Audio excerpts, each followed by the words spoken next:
So, anong hinanap natin dito, guys? Tama, mali? Tama. Diba? We're looking for a correct response kasi goal has been met, sabi niya. Diba? So, tingnan mo. Letter A, state estimated life of battery understands the need for prophylactic, guys, tawag dyan, kailangan daw i-replace yung pacemaker. Tama ba yan? I-replace bang pacemaker? Or once nilagay yan, forever na siya? Guys, alam mo, mahal magkasakit sa puso. Pag yan, guys, no, may pacemaker ka, ang maximum lifespan lang ng battery mo, depende kung anong type siya, ha, is 10 to 15 years. Para siyang sasakyan, yes. Parang Tesla, hello. Di ba yung lithium battery na yan, nalolobat yan at nasisira. So guys, no, kaya papalitan mo siya every 10 to 15 years. So letter is somewhat correct. But it's regarding, guys, general management for pacemaker. Is it a sign of pacemaker malfunction? Ang sinasabi niya sa letter A? Parang hindi. Identifies the need to monitor the rate daily. Tama ba yan? Correct. So dapat guys, no, binibilang niya yung pulse rate niya para malaman natin kung gumagana pa yung pacemaker niya. Di ba guys, no? Ba't ba siya nag-pacemaker in the first place? Kailan ka lalagyan ng pacemaker ni Doc? So if you have what? Severe heart block. Di ba? So guys, no, lumalabas to sa board exam. Tandaan nyo, yung mga heart block na yan, first degree, second degree, third degree. The most severe type is your third degree heart block.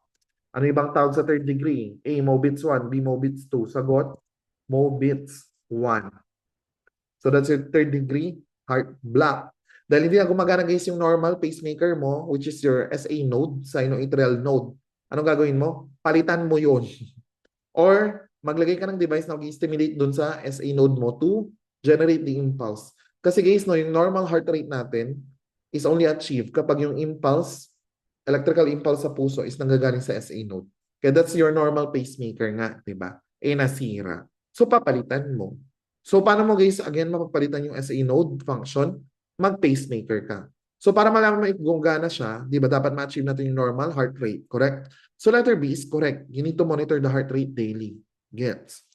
But, let's see yung ibang options. Letter C. Identifies the significance of drainage discoloration around the battery? Yes. Kasi kapag yan, di ba, parang may mga green-green na lumalabas, infected yung insertion site ng pacemaker mo.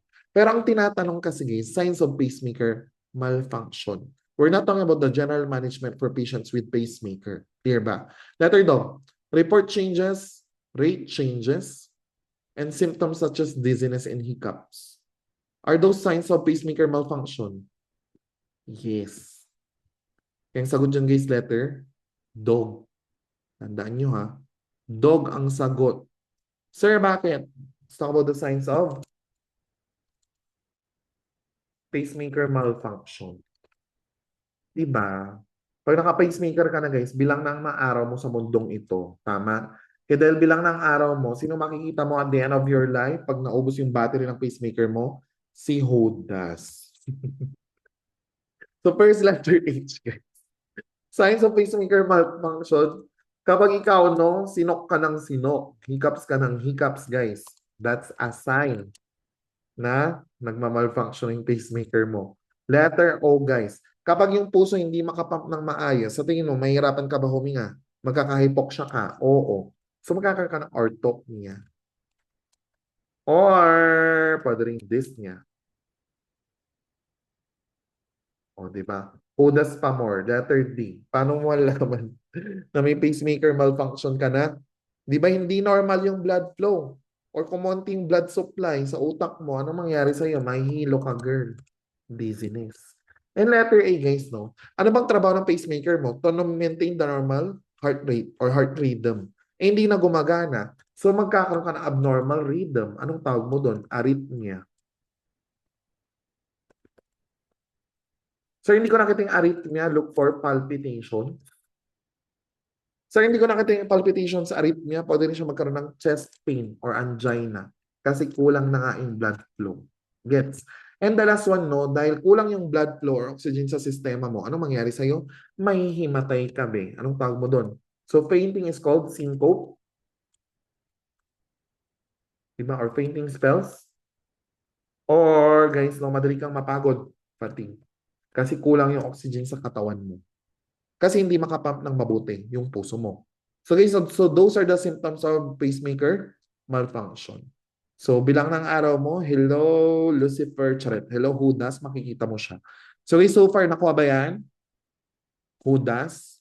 Okay, so ang sagot, dog. Very good. Number 3, most appropriate action, high pressure daw guys yung ventilator. Alarm. So guys, tuturuan kita, madali lang to. For the ventilator alarms, dalawa lang yan, di ba? High pressure tsaka low pressure. Tama? High pressure and low pressure. Pag high pressure, anong cause? Oh, obstruction. May bara, kaya may high pressure alarm. Pag low pressure, guys, anong nangyari? Merong butas or may hangin na lumalabas. So, air leak ang problema dyan. Correct? So, tandaan nyo guys ha, high pressure, what's the cause? Obstruction. Can you give me guys, no? Examples or siguro anything that can cause obstruction. Number 1, secretions. Di ba? Yung ventilator tube niya guys, may bumara ng mga plema dyan. Di ba? Magkakaroon ng high pressure alarm. Anong gagawin mo? I-suction mo. Clear. Kasi may secretions. What else? Kapag yan, nag-high pressure alarm, nagkaroon ng bara kasi nagkaroon ng kink yung tubo. So, na-kink siya, it will cause high pressure alarm. Clear ba? Or guys, so sometimes, no, minsan yung patient mo, lalo kung aware siya, conscious siya, kinakagat ng patient mo yung tubo. Kasi ikaw ba naman, di ba sinidate ka girl para ma-insert yung endotracheal tube? So wala kang malay, natubo ka, pagising mo, di ba magpapanik ka talaga, shit, ano to, hindi ako makahinga. So guys, no, kaya minsan kinakagat nila yung tube and that will cause high pressure alarm. Patient biting the tube, kinks, secretions, or minsan, clots. No? Pwede rin magkaroon ng mga blood clot dyan. Clear? So guys, no, those are the causes of your high pressure alarm. Clots. Anong is clots? How about low pressure alarm? So sabi natin, low pressure kapag merong air leak. Or nagkaroon ng butas guys yung tubing. So ano pa? Hole in the tubing. Ano pa girl? Low pressure alarm. Yung patient mo hindi na humihinga, 'di ba? Patay na siya, maglo-low pressure alarm 'yan. Or 'di ba nagpanic ka na, shit, ala patay na yung patient ko, pagtingin mo, hindi para nakasaksak yung med vent, gaga ka talaga. So it will also trigger low pressure alarm, guys. Disconnection from power source. Naalis sa saksakan yung med vent mo, gagawa ka magpanic, tignan mo, baka wala sa saksakan. Dear, alam mo, nag-CPR na kayo lahat, gising pa rin yung pasyente mo, gaga, di ba? Yung pala naalis lang sa saksakan kasi ginalaw nung pakialamerang kamag-anak, yung watcher. Clear ba yun, guys? So those are the causes of your high and low pressure alarm. So anong sagot dito, guys?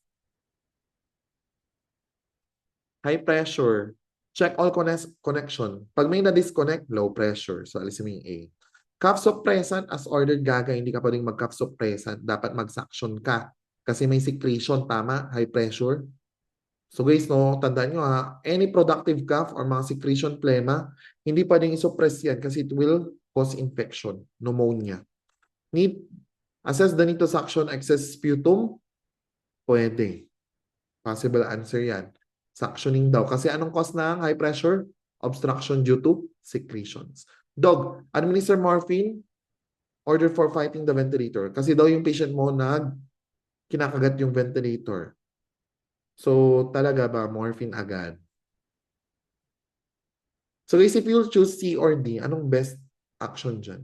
Di ba sabi natin, gawin mo muna yung mga bagay na kaya mong gawin kahit walang doctor's order before yung mga dependent actions. So guys, no, letter C, tingnan mo, ito pa. Board exam technique guys ha, tanda mo, pag nurse ka mag-isip, follow the nursing process. Before ka may gawin, anong gagawin mo? Follow the nursing process, add PI, assess first before ka mag-implement. Letter C is assess, correct. Letter dog, administer, nag-intervene ka na, may ginawa ka na, di ba? Assess before you implement, gets. So C, okay. Next guys, independent function over dependent. Suctioning can be independent guys. Pwede mo gawin yan as long as you can hear that there's abnormal breath sounds or there are possible secretions that's pulling guys in the patient's airway. Pwede mong gawin yan without doctor's order. Yung morphine, kailangan ng doctor's order. So 2 points ka, di ba? Assess before implement and independent before dependent action. Best answer letter C.